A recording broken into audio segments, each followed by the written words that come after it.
ধ্বংসের মুখে পাকিস্তান ক্রিকেট। টি-20 বিশ্বকাপ না খেললে ৩২০ কোটি টাকার ক্ষতি, বিশাল আর্থিক জরিমানা।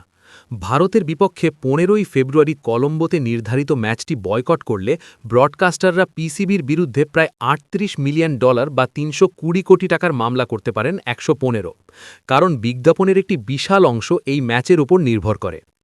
অংশগ্রহণের ফি ও প্রাইজ মানি হারানো। টুর্নামেন্টে অংশ না নিলে তারা সরাসরি $২,৫০,০০০ পার্টিসিপেশন ফি হারাবে। এছাড়া সেমিফাইনাল বা ফাইনালে যাওয়ার সম্ভাবনা থাকলে ক্ষতির পরিমাণ প্রায় ৩৭ কোটি টাকা পর্যন্ত হতে পারত। আইসিসির নিষেধাজ্ঞা।